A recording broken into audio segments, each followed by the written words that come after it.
Good evening. Welcome to another edition of Black Press USA and NNPA's FIA. Well, it is February, the month of love, and I believe a lot of proposals, maybe even wedding ceremonies. So tonight we're talking about all things weddings. Call your friends and family, maybe even your bridal party.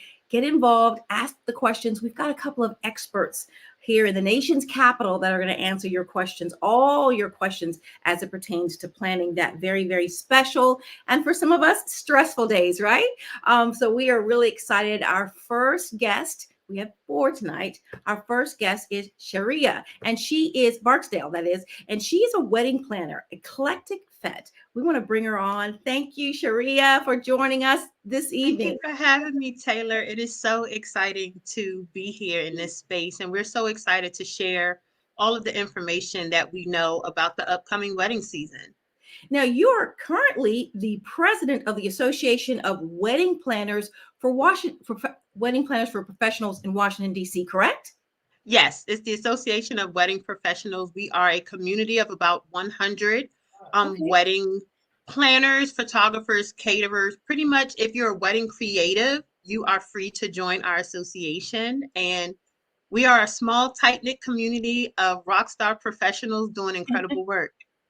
So, what does it entail with your organization in it of itself? Are you invited, or do you just simply apply? How does that work? No, you pretty much, we're a very open and inclusive space. So all of our information about our values and ideals are on our website. And if Okay. you feel like that meets your criteria, we welcome you to become a member. We meet the second and fourth Tuesdays of the month outside of some ancillary projects and networking opportunities that we host. But no, we love each other dearly. We are really a community bond. A lot of us share clients, share intelligence, share an extra set of hands when we need it. Sure. And we're just a lot of fun. And we are a very diverse organization and we really care about one another. So it's an incredibly rewarding organization to now be a leader of. And I'm so proud to be a member. Is there a membership fee with that? It is for wedding creatives. And it's prorated, so I don't want to give you a Okay. direct number and it be incorrect. So no, just join our website at www.awp-dc.com for more information. It's a mouthful. We'll make sure that they get more information. So we're starting off with you. Is that the first step? Someone asked you to get married. Are you the first person you recommend them to go to? I know sometimes brides have their little booklets of things that they've envisioned as a child or maybe recently. Is that the best step, or to have some things No, already prepared? no. I would highly suggest, even if you're not the type of couple to actually hire a planner for the duration of the process, to Okay. really make the investment to sit with a planner to construct your strategy, because that will save you a lot of time and a lot of money getting some of those questions answered that you would then take to other potential vendors or things that you didn't think about that could produce financial implications further down the line. So I always recommend, and for whatever reason, couples always grab their venue or go grab their wedding gown as the first thing before they It hire really other is. people because they get so excited. But Mhm. I also feel like they miss out on opportunities to explore their options when they do that. So it's always just best to sit with a planner who can ask you some targeted questions that you may not have thought about. And then, you either book with that planner and move forward through the process, or really just take a step back to really reevaluate your needs for your day and then move forward. So, Sharia, you just said to me investment. And I wonder if people understand that it's an investment. I think some people are like, well, I don't want to spend X amount of dollars. I can save that.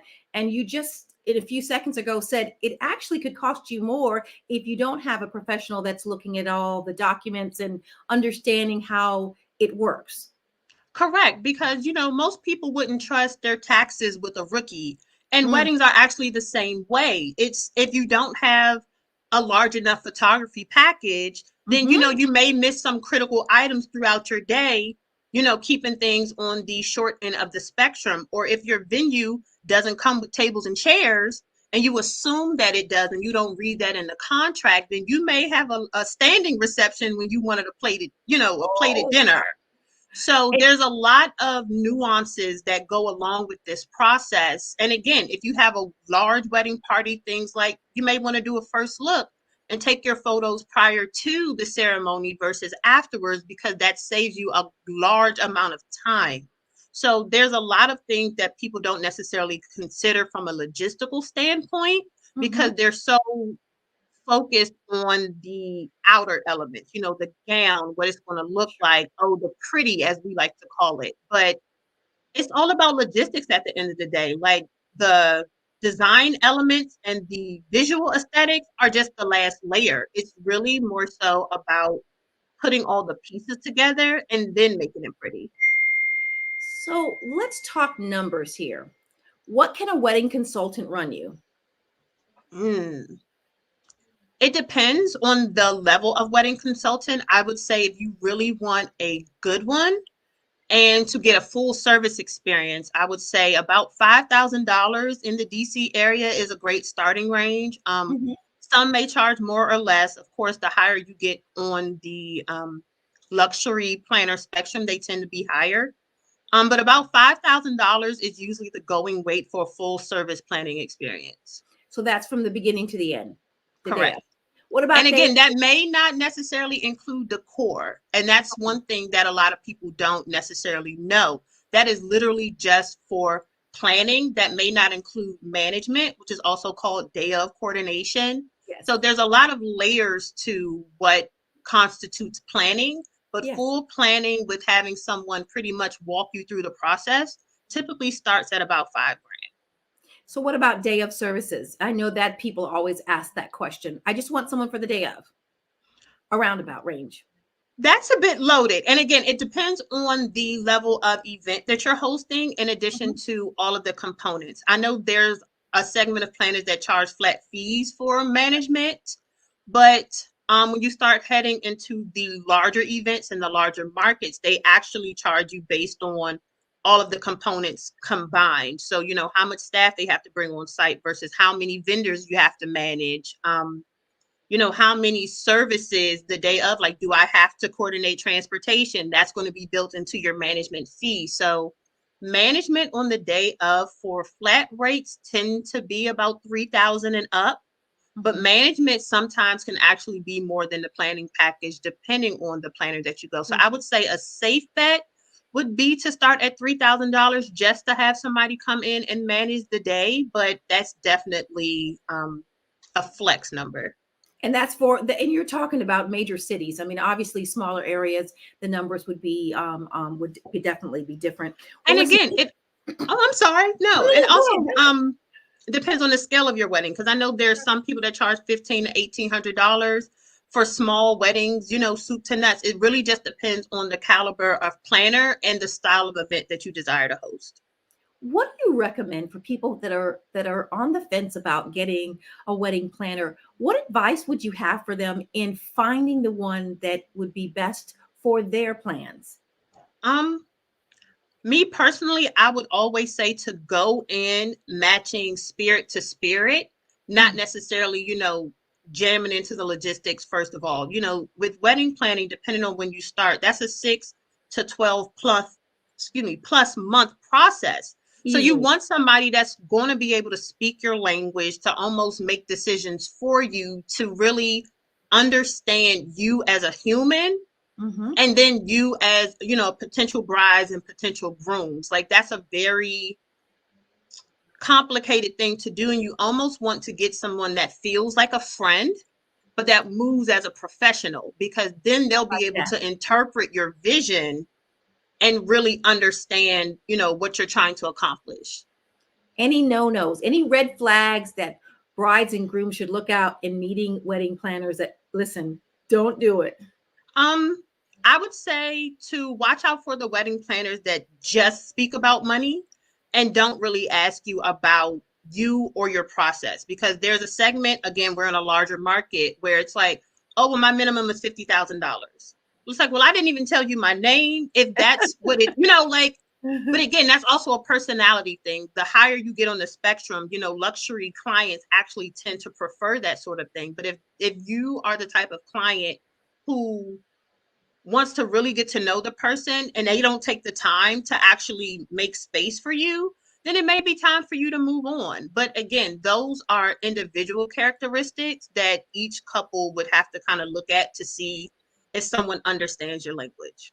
That's so important. So now that we're in the COVID world, what are we looking at for budgets, realistic budgets for weddings? Well, actually right now, weddings are actually scaling a bit smaller. Sure. So a lot of micro weddings are taking place of the larger 200 to 300 person weddings that we've seen in the past. So the last couple of weddings that I've done have been maybe 20 to 30K.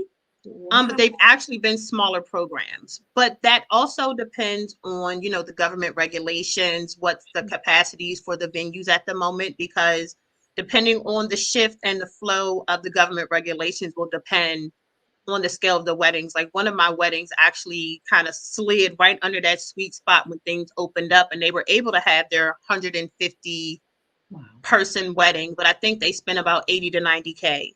So it really just depends on, you know, your guest count, your venue, and like I said, your overall experience that you're crafting. I have to ask you this, Sharia.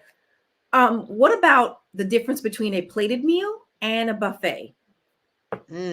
Well, Pricing. right now, pricing, no, plated meals, full service can range about $150 to maybe $250, $300 per plate.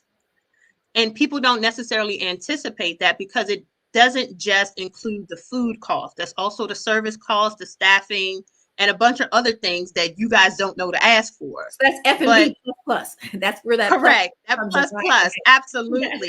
And again, most people have been shying away from buffet at the moment, you know, because of COVID and just kind of to reduce the spread. But buffets tend to range $65 to $80 per person. And again, that just depends on your venue and who the caterer is. Absolutely. Absolutely. Well, I want to bring in another wedding professional, and I know her really, really well. Her name is Nicole Fingers, and she is the owner of Fingers and Ink.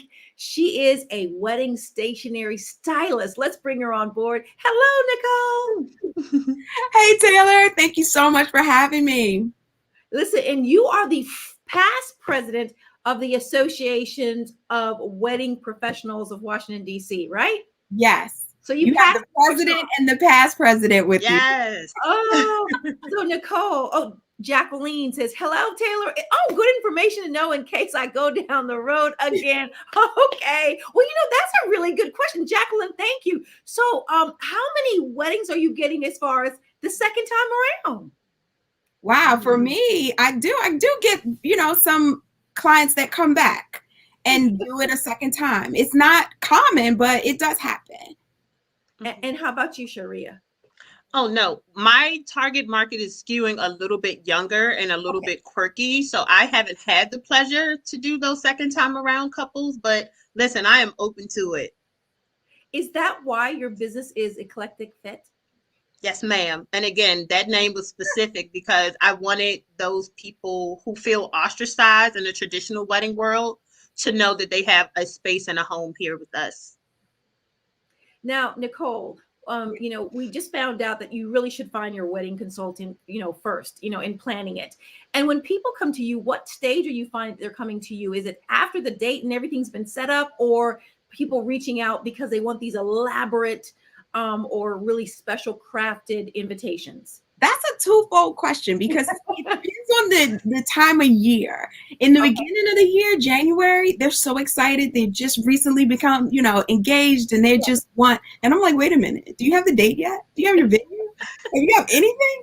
And they're like, no, but I want to come see you. And I'm like, but you don't have anything. I don't even know I don't even know. Everything may change. Sure. When you even pick a venue, even though you have a date, your color, your scheme, everything may change. So I always like for them to have at least a date, location, and some form of a color palette before they even come to me, because that's so much more helpful for me to be able to put, you know, give them their vision on paper. Do Yeah. you have to have more than one color? Can it just be? No. Okay. I just wonder if you have to have a multiple of colors. I love color. I love weddings that have color and texture and patterns. I love that. I think a lot of people are scared of, doing that dare of color other than blush and champagne. All right. Yes. So Nicole, what are you seeing now? We're, as I was saying to Sharia, that we're in the COVID world. What are you seeing now as far as what people are asking for? I know that you custom make your invitations, handmade invitations. I really want to know what the price range is coming. And are you getting those 25 or 30 invitations, or are you getting more? Well, yeah, actually both. I'm getting the custom invitations that are asking for 25. And I'm also getting those custom invitations that are asking for 100, who are just being daredevils and just doing it. They're just saying, look, we've waited so long. We're actually going to dive in and we're going to do it and host it and just do it. So I'm getting both. I do curate custom invitations for that one of a kind, show-stopping, breathtaking event. I do get all of that, and I love that. But I'm also getting the clients that are like, look, we really just want to get the word out. We really just want to put forth something very elegant, very timeless and classic, and not kind of break the bank on this. And I'm like, okay, I respect that. I can definitely respect that. But you have to have realistic expectations when you come to me with your request. So let's talk about realistic expectations. What are we talking number-wise for a custom made? And I know it runs the gamut. In fact, maybe what we should do is maybe I should have my producer pull up some pictures of the things that you create. And I have to use the word create because you do. And what I love about your business, you can do it virtually. That is amazing that you can send samples or visually see what the invitation is via your computer. Yeah. That must change the game for you, right? It really has changed the game for me. Being in the pandemic and being able to actually chat with my clients online has been wonderful, and them actually possibly, if they want to see a sample, if they want to see the weight of the paper, I'm able to send that to them. It's been a game changer. I mean, you can service so many more people from the comfort of their home, and you can send samples versus doing the mail. I mean, I've seen what you've done by sending samples, and it really, really is impressive. I don't know. I'm a person that I can visualize it without physically having it, but I think that's really great of the service that you have. So I think my producer Norman is going to pull up some images, and I want you to tell me what we're looking at. Oh, this is a custom invitation with the handmade butterflies that were adorned at the top and finished with the butterfly stamps, postage stamp. Oh my goodness. That is gorgeous. What is that? Something like that run? I know everyone's different, but what is something like that run? That is beautiful. I'm gonna say a starting suite for something like that is definitely going to start at about $20. And you help them pick everything, the font, the color, everything. This one is very special because your next guest, this is her daughter's invitation. This was so wonderful to put together. They were such a great, great couple. And it's just very classic. You could pull this out 20 years from now. It's still be in style. Wow, that is beautiful. Oh, and I love the wax seal. Oh, that's beautiful. Okay, let's see the next one. Oh, this was really really fun to put together because it was like a monogram type of theme. And, monograms can be, they're timeless too, but people sometimes don't want that vintage look. They really want a modern take on monograms. So this was something that was done that really skewed on the modern side. All right. Modern again, another monogram, but still just done differently, curated differently. What does something like this run? This one is really clean, very simple. This could run about $8 per suite. Okay. Love this one. You can't see the full range of it, but I love the font of this one. That's why I picked that. Oh, that's beautiful. I love that. and then you show all these samples for them because it's a lot to be a bride. Oh my goodness. Oh God, that's incredible. Sharia is so mad at me about this one. I am. I'm jealous. I'm not even gonna lie. I love like and something she thank would her. do. Oh, exactly. Sharia, it looks like something you would do. And that's the reason why she loved this invitation that I put together. She really, really did. And it's very different. It's just an odd shape. You know, it's a different twist on a gatefold invitation. Yes. And sometimes you just don't want to be duplicated. Like, this is for somebody who just really wants to stand out. What does it cost to mail something like that? It probably would be about 90, 92, 93 cents to mail that. Okay. Now this is gorgeous too. This is really different. Yeah, I love the odd shape of it though. That's a real trending shape now. People are really going for different shape invitations, not sticking with the traditional square or rectangular. They're really adding some curves to their stationery. Love this one too. Oh, it's because it's layered. You would never believe it's layered 4 times. Oh, wow. I know. So this is one that it's a sleeper because it looks so clean and simple, but it's real technical how it was layered. Wow. Wow. Now, Sharia, I don't think I had an opportunity to show some of your wonderful, creative, eclectic work that you do. So my producer's going to pull that up, and I want you to take a few minutes to tell us what we're looking at. Okay. Bring that up on the screen because I could hear when you saw that invitation, you're like, wait a minute, I've got something I gotta let you see. No, that invitation and again, my brand is just known for being a little bit unique and loads of color. So when she presented that one, I was just like, you know what, that's not fighting fair. You know, that should have been for me. But, you know, I digress. She'll create something spectacular for me, but I am a bit jealous. Oh, I love it. I love it. All right. So we're going to pull up these pictures now, Sharia, and I want you to tell us a little bit about these images. Oh, wait a minute. Okay. So my producer is going back to pull yours up. So I'll have to come back to you if you don't mind. Nicole, with wedding invitations, what advice do you have in regards to, you just told us, please have the date and location, at least have that in mind. You know, what are we running now for a budget? I mean, because people don't really think about that. They come to you and they're just like, I want invitations, and they want these fabulous things that they've seen on the reality shows, and then they come down and they're $20, $30, $40, and that's not including mailing them. So how do you prepare them for what it's going to take for what they're looking for? Yeah, that's one, and I hate to lead with that, but it's a question that definitely has to be asked because I don't know if that's important to you. And it really runs the gamut of, is this really important to you? Because if stationery is not on your top 5 of importance, okay, we don't need to put so much emphasis on that. We need to give you something classic that is informative and get people there.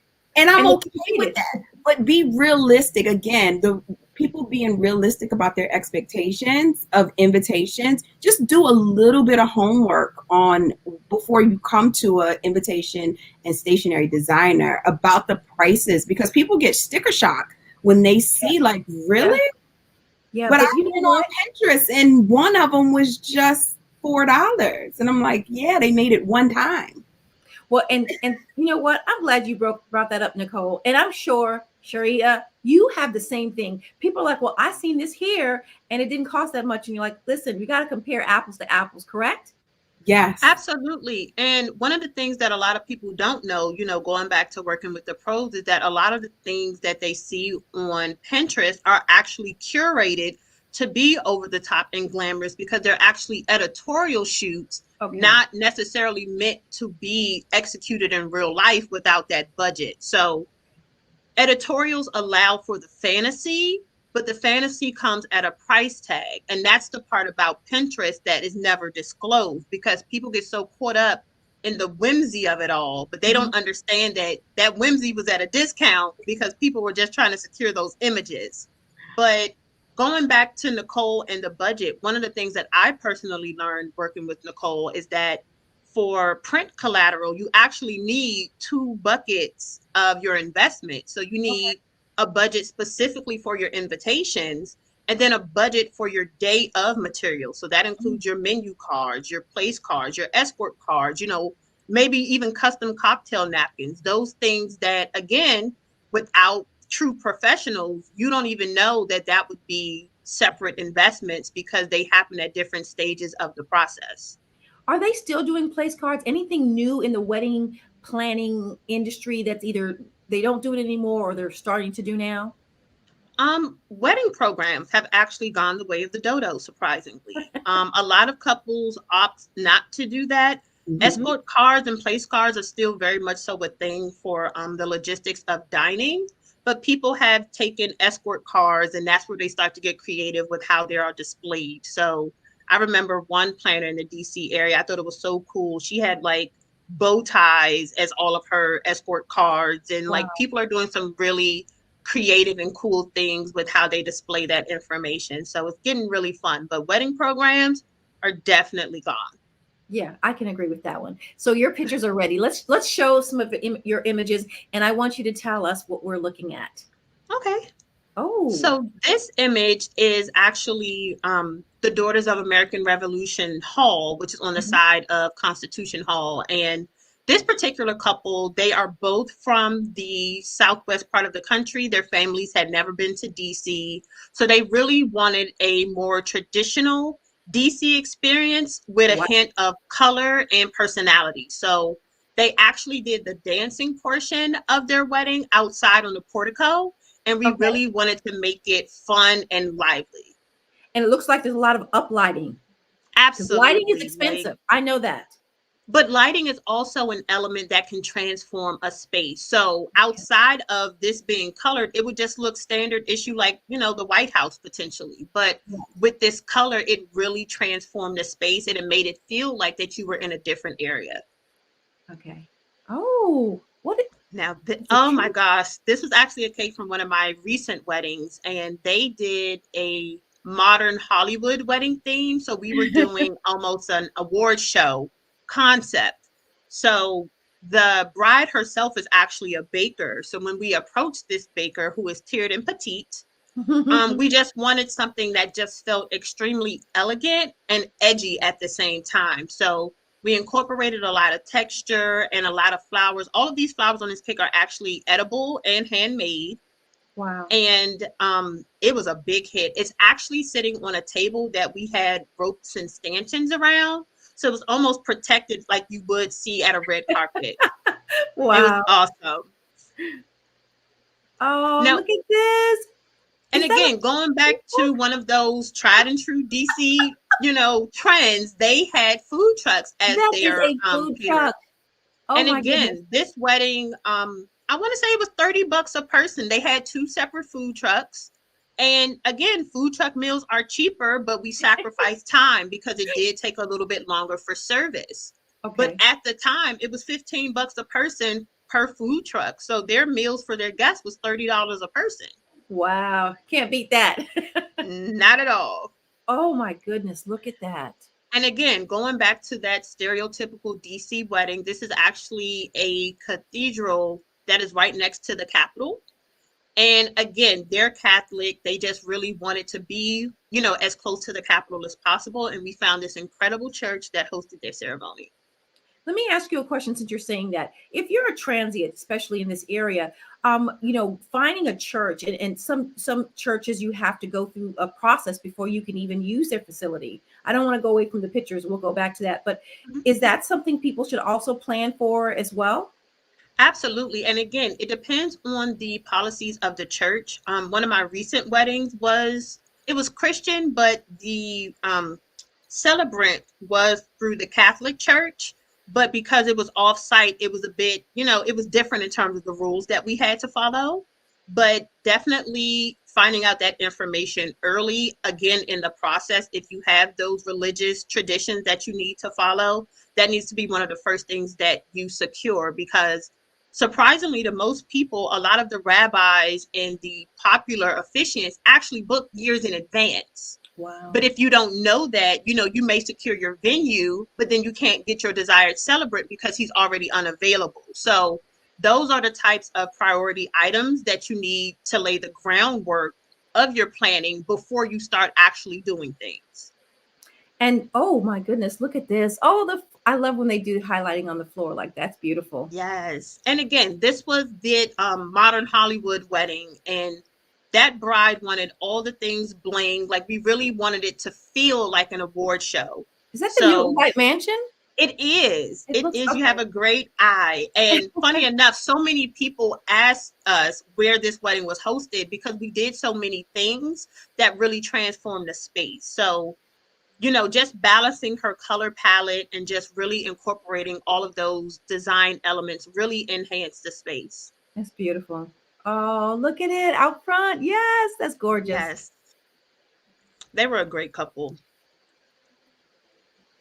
Just gorgeous. And again, you can't really see it because the waterfall is on, but they actually, instead of a traditional aisle runner, they actually had a pink carpet with ropes and stanchions lining the aisle to lead the way to their flowering. So it was really cool, and the guests got such a kick out of the drama of it all.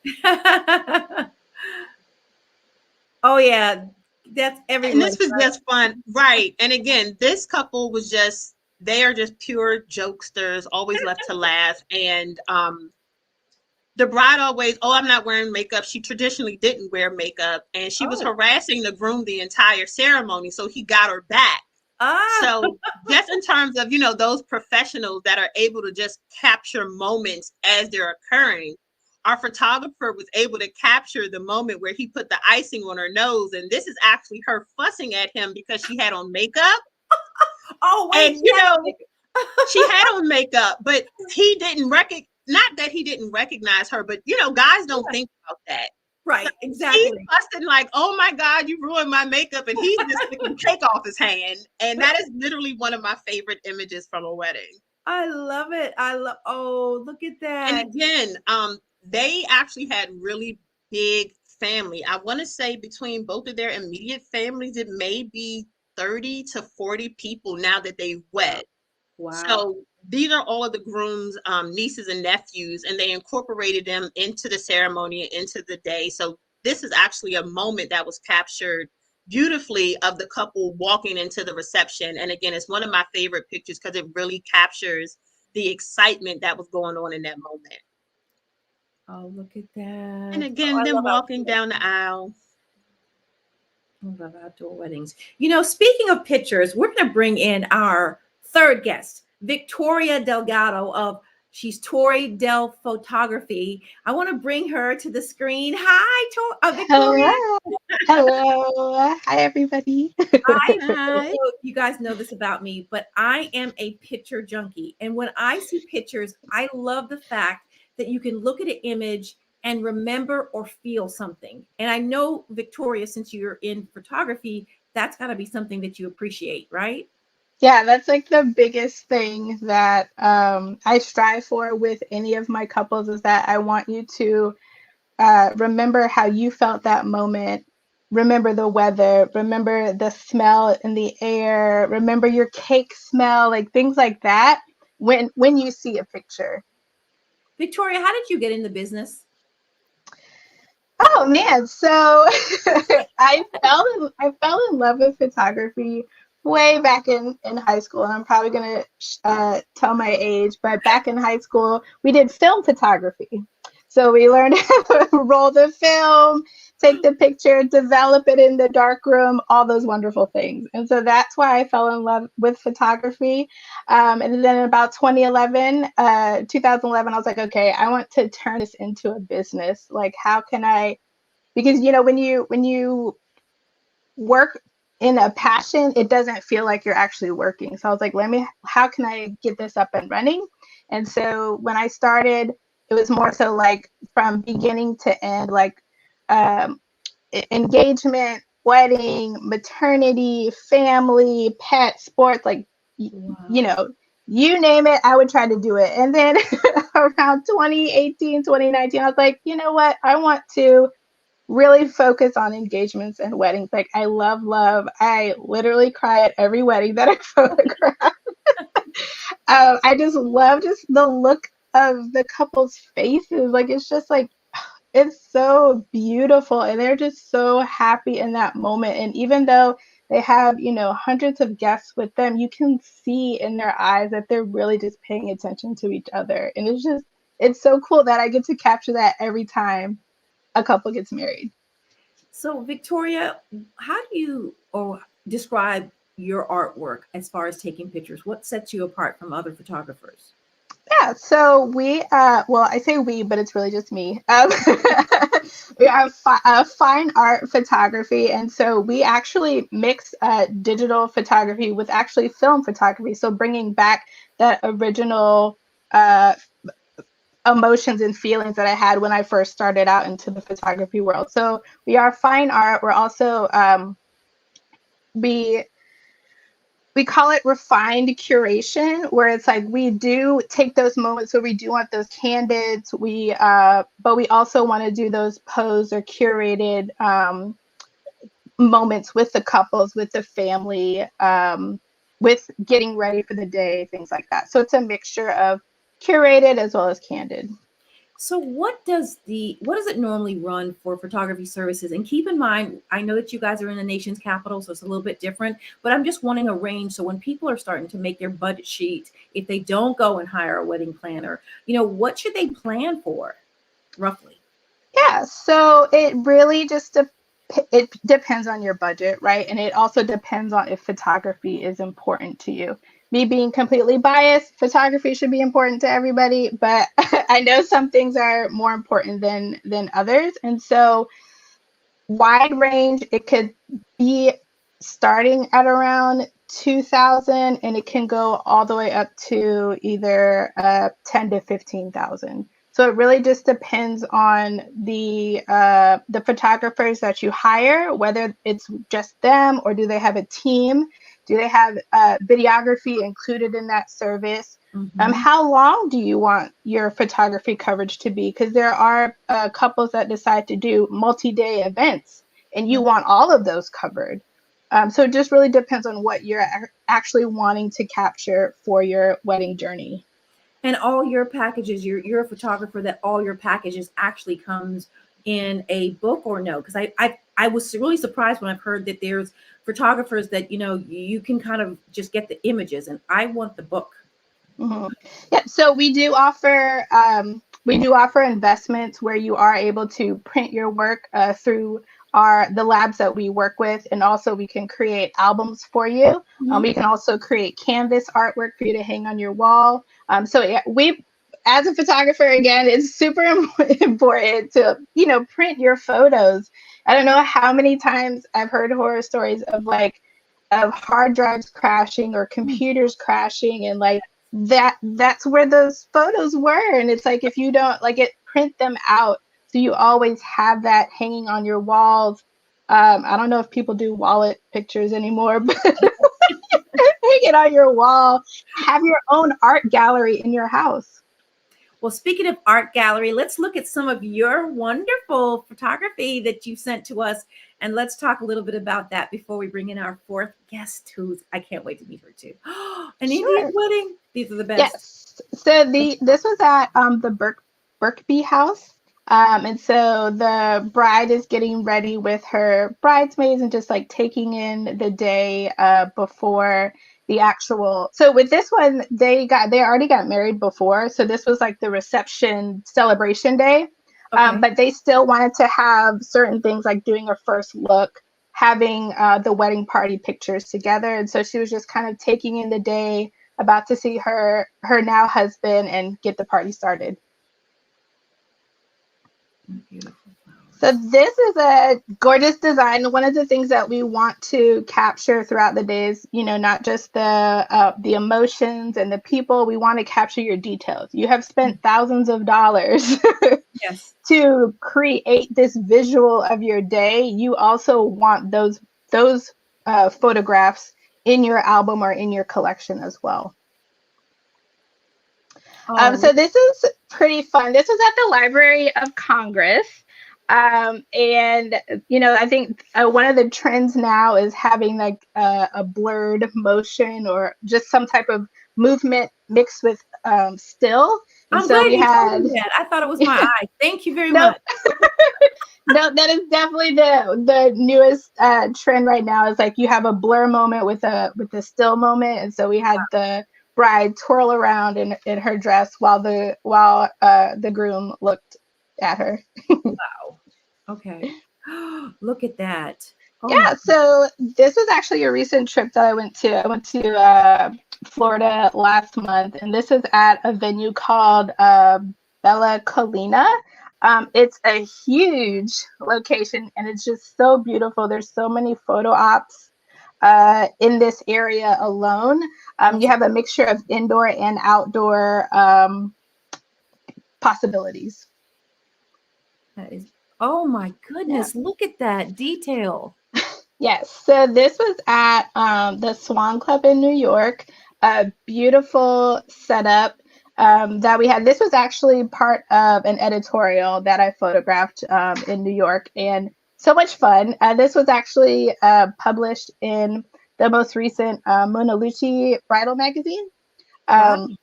Flowers for days. It was so pretty, and I just love how like florists are able to take silk flowers and real flowers and make like these huge arrangements, like as you can see here. Wow. This bride, amazing. She was so I don't know, she was so fun. She loved experimenting with different poses and stuff. And I can't remember where this mansion is. I know it's like North Maryland, and it starts with an L, but I cannot remember how to pronounce it. But it's a really cool venue. Picture though, beautiful.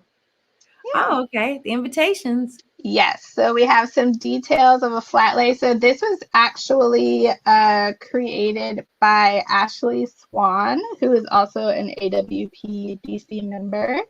And so she actually took the time to create this flat lay for me. So then by the time I got there, I was just shooting it. It was amazing. Wow. Wow. Oh, look at that. So this is the bride from like the first photo. This was like after they did their first look and they were doing couple poses, and we took the frame of the door and then closed two of the doors so we could like frame them within the frame within the frame. Very, very creative. Oh, yes. Very creative.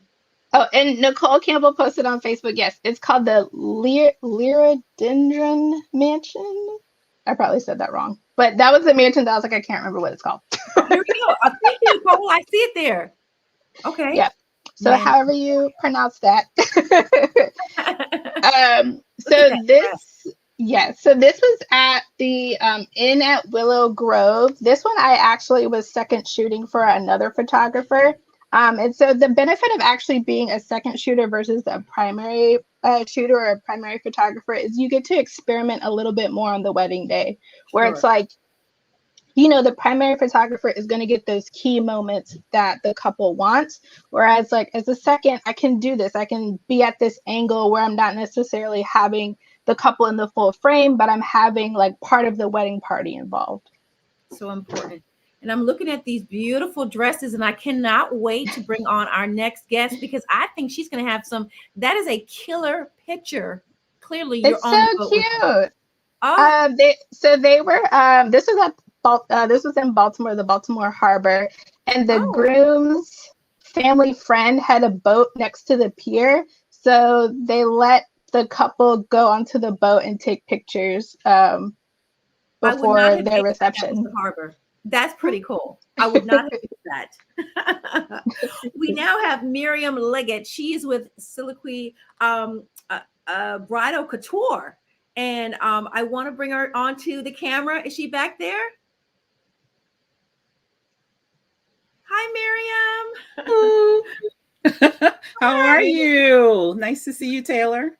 Thank you so much for hanging by. First of all four of you, thank you so very much. I mean, weddings we could talk for hours about it, and each one of you being so specialized in your area of expertise, we wanted to get as much information as we could from you. we cannot have anything without talking about the bridal attire. So, Miriam, tell us about your amazing company, and we want to see the pictures too.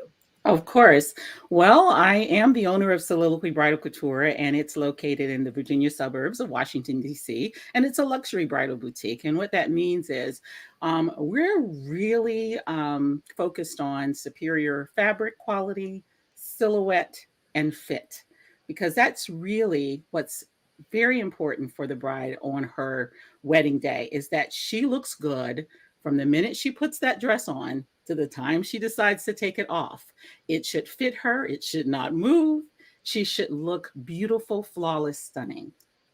Miriam, one of the biggest things I think people are shocked about when they go to do and choose a wedding dress is, you may be a size 6, or an 8, but when you get there, it may be a 12. How do you work with people to understand? Listen, it's going to fit you. Don't get upset. Don't think you've gained weight. How do you talk about that or work with the bride? Well, I'm glad I don't have to worry about that anymore. Well, when I first started out, I think that is definitely a challenge. And I worked with, quite a few different designers. And really, that's kind of the standard in the industry. But I'm now a flagship for Barbara Kavchak Couture. And what we're able to do for brides is that we order based on their measurements. Oh. Why that is so important is because it takes into account their proportions. When you're in a store and, you've got 3 size 10s standing there, they're all very different. One size 10 could be very tall and her waist is at one location. The other one could be very short. And so dresses really need to be constructed to fit your body. And that's really the benefit of coming to my boutique, is because when those dresses come in, we're typically just doing tweaking. Not major alterations. So it's a beautiful thing. And I love my life. So Miriam, when people walk through your door, how do you help them find, maybe they do have a picture of a dress, right? Mhm. But what if you don't? How do you help them find out what works best for them? Yeah, I mean, and that's something we also offer to our brides. Some brides have a vision and they've been from store to store and they can't find that. So we're able to work with them to help them with the use of maybe dresses that we do have Yes. in the boutique, to show them what it could look like. But we also offer an additional service of a sketch, which would allow a bride to get a certain vision of how that dress will look once it's put together. But you really have to be expert at really working with the different dresses that you have in the boutique and putting them on them so they can understand how it's going to feel on their body. Miriam, let's get to some of your beautiful pictures that you provided us with. And I want you to tell us what we're seeing. And if you can give us an idea of a range. Again, everybody's is different. I just want people to understand, when you're going into a couture facility like yours, of what you're expecting to oh my goodness, look at that. Hey. Yeah, I mean, and here's the thing. This dress is just so beautiful. It's stunning. It's very clean, very classic. But what we can do is, if a bride says, I really don't like those spaghetti straps, then we can remove those straps in the construction of the gown, not after the fact when the alterations, when the dress comes in for alterations. We can also change where the slit is. If they don't like it on the side, we can put it in the front. We can put it on the other side. So that's the flexibility that we do offer to our brides. So yeah, I love this dress. It's one of our new ones and it's just so fresh and fun. This is my daughter. Oh my goodness. I had the pleasure, after marrying off thousands of brides in the DMV area over the past 10 years, that my daughter got married last June.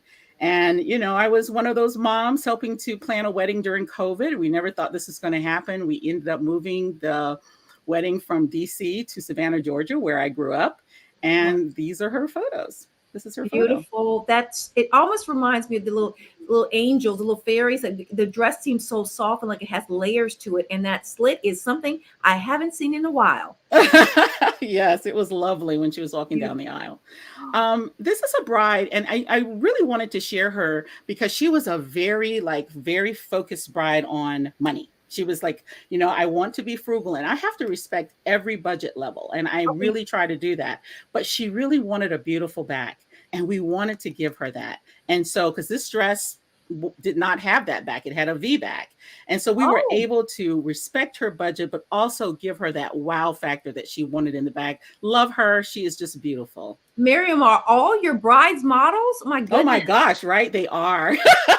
They're all Oh, beautiful. This is a photo shoot that we did recently with another member of AWP. And I just love this dress because what's coming back right now are these beautiful blousy sleeves. And I think I saw that in a picture that I think maybe even Shara shared earlier, but just beautiful, elegant, very couture, very fashion forward. And a lot of brides are beginning to embrace that.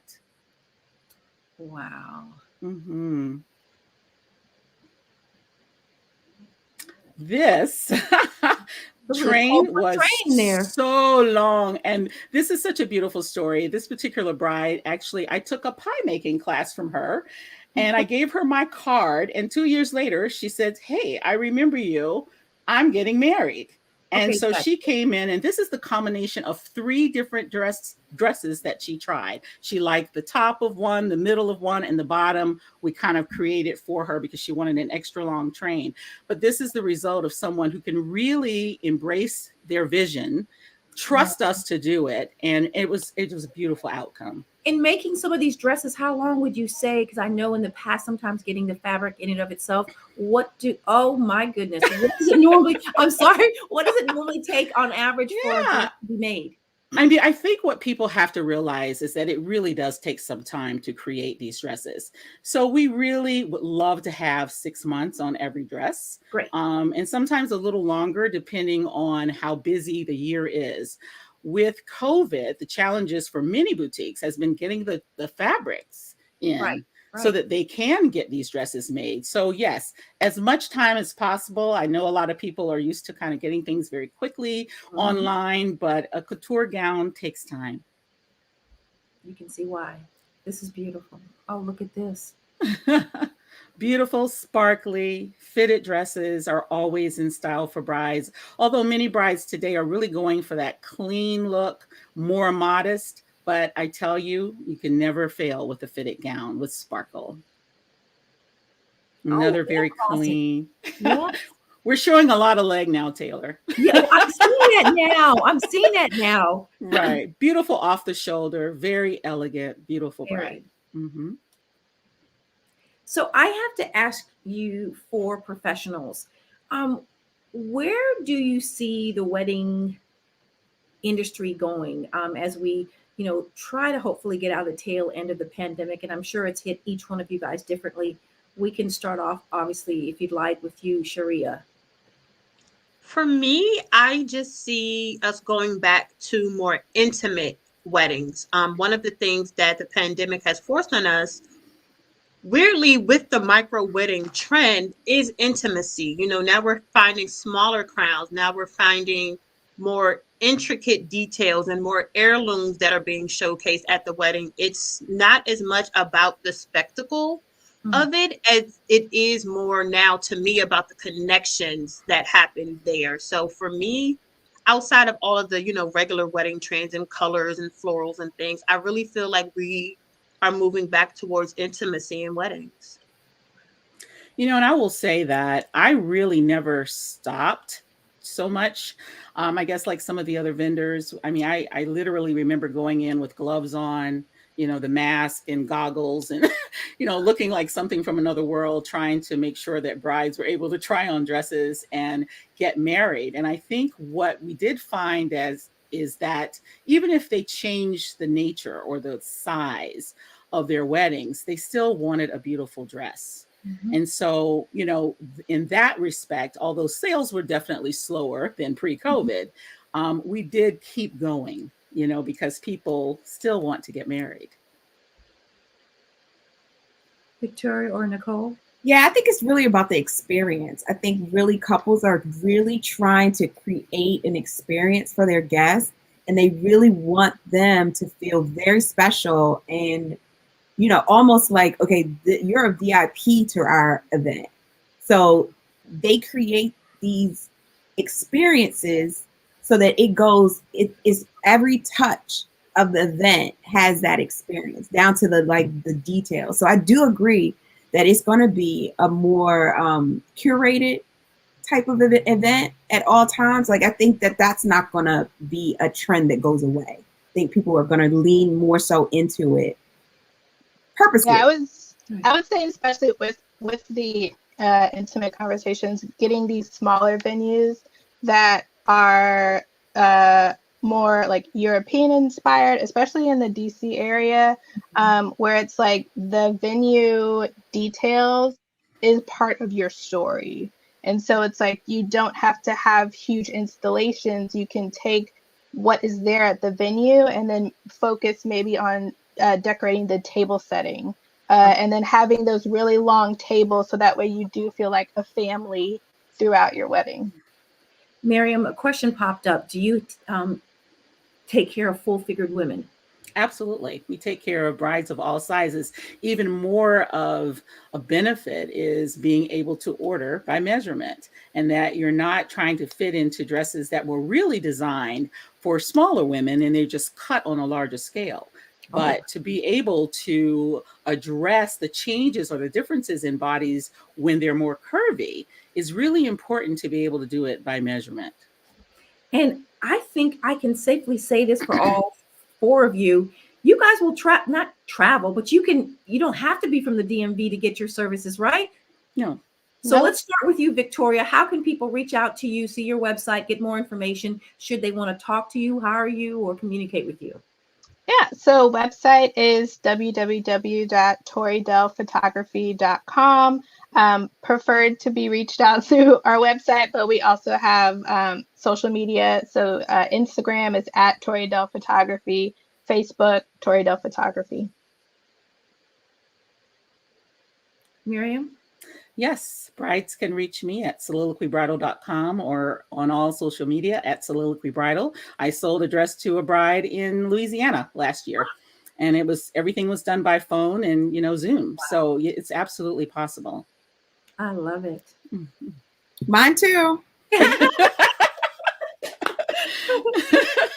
Fingers and Ink on all social media platforms and www.fingersandink.com. And again, I'm with Tori on that one. I'm with Victoria. I would prefer you reach out on the website opposed to social media. It's kind of rough with those DMs. No, and Eclectic Fete can be found eclecticfete.com or Eclectic Fete on all platforms. And if you cannot remember anything about what we all just said, you can visit our member directory on AWP's website at www.awp-dc.com. Now, since Sharia, you are a planner, we've got the cake, we have flowers. What are tuxes? What else are we leaving out? Oh gosh, transportation, again, stationery, Lord knows, look, child and or pet management, depending on what you intend to do. They actually have pet sitters and childcare services specifically for weddings. Again, you have lighting, you have entertainment providers. One of our members who I'm soliciting because she's reached out to me is actually in the realm of a Cirque du Soleil performer. So there's so many different avenues that can actually be incorporated into a wedding that it just makes it extremely, it's always fun. It's always vibrant and lively to really see how a couple wants to tell their story to their guests. And you know what? I have a couple more quick questions. Miriam, I heard you have a trunk show. Can you tell us quickly about that? I do. I'm very excited about this. This is a luxury bridal robe trunk show by a new designer, Ina Elsie. And it's running through the month of February. So I, hope people will take advantage for their wedding day prep robe or for boudoir photos or maternity photos. And if people don't know what a trunk show is, could you tell them what that is? Generally, we have a selected sampling of the designer's collection, and we offer a discount.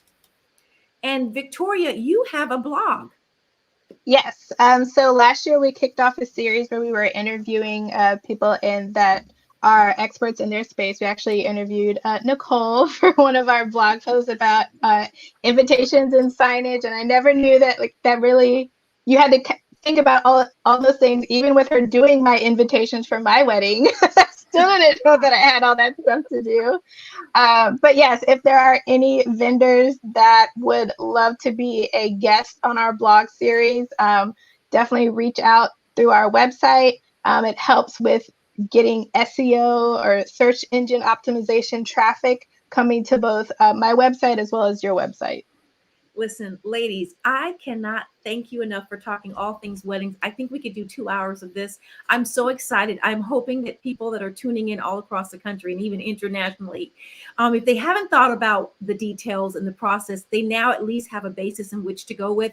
They have professional advice from you. They have ways to reach out to you guys to get the information that they need. And honestly, every single bride is different. Every single need is different. It could be the same date, same location, brothers and cousins, and I'm telling you, it'll be different for every single person. So I have to thank you for all your insightful information, ladies, and I wish you a great 2022. Can you believe that? 2022. Yeah. All right, I everyone, know. that'll do it for tonight's edition of Black Press and NNPA's FIRE program, All Things Weddings. Until next week, God bless and goodbye. Good night. Bye.